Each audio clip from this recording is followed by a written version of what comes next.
Kepada kelompok auditori akan menyampaikan hasil buatan mereka, yaitu sebuah podcast yang dimana ini adalah sebuah media auditori untuk mempresentasikan dan mendiskusikan tentang talak, rujuk atau undang-undang terbaru tentang pernikahan. Silahkan dimulai. Halo semuanya, selamat datang di podcast kami kali ini. Pada hari ini kami akan membawakan salah satu topik yang sangat relevan, yaitu mengenai talak, cerai, dan juga rujuk. Topik ini menjadi sangat menarik karena di Indonesia ada pengaruh dari salah satu undang-undang, yaitu di Undang-Undang Nomor 16 Tahun 2019 yang sangat berpengaruh nih di Indonesia.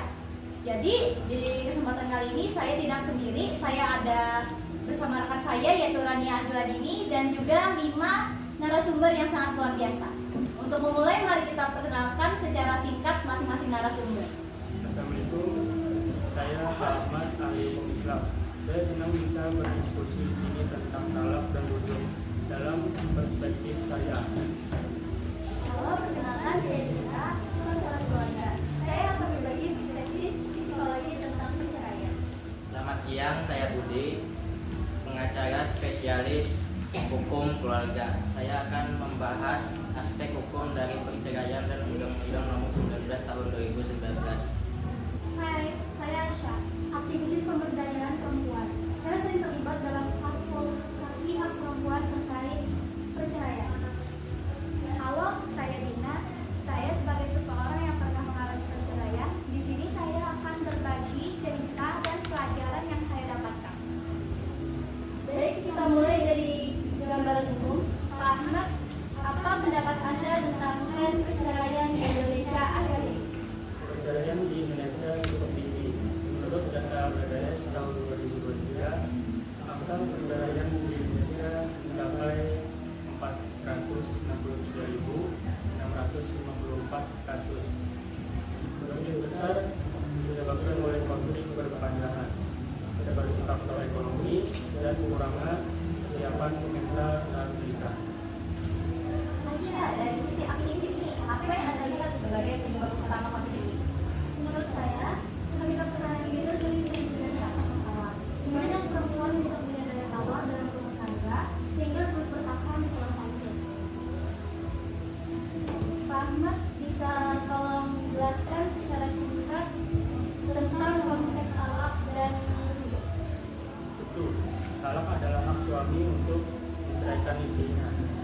Setelah talak ada masa iddah, di mana pasangan bisa rujuk tanpa akad baru.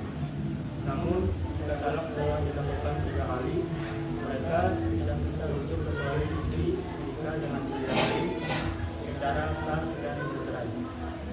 Berdasarkan pengalaman saya, proses rujuk itu tidaklah mudah karena banyaknya tekanan dari keluarga dan masyarakat. Benar-benar, rujuk membutuhkan komitmen besar dari kedua belah pihak untuk memperbaiki.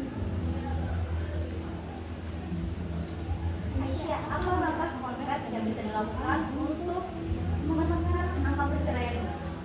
Pendidikan pranikah harus diperluas. Banyak pasangan yang menikah tanpa pengalaman tanggung jawab dan komunikasi dalam rumah tangga. Saya setuju. Selain itu, mediasi melalui KUA sebelum perceraian juga penting untuk memberikan kesempatan bagi pasangan memperbaiki hubungan. Sebelum kita akhiri, saya ingin mendengar pesan dan harapan dari masing-masing narasumber. Dipersilakan terlebih dahulu Pak Ahmad. Perceraian adalah jalan di dalam terakhir. Pasangan harus berusaha maksimal untuk memperbaiki hubungan mereka sebelum memutuskan bercerai. Baik, dari sudut pandang saya, kesehatan mental pasangan dan anak harus benar-benar diprioritaskan.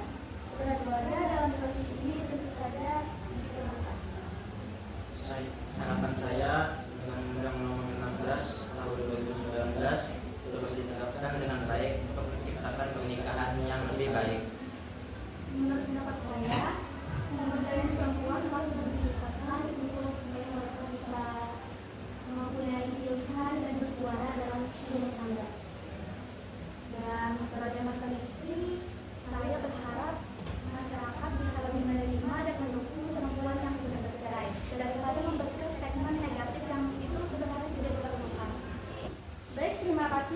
semua narasumber atas diskusi yang sangat membantu dan bermanfaat ini.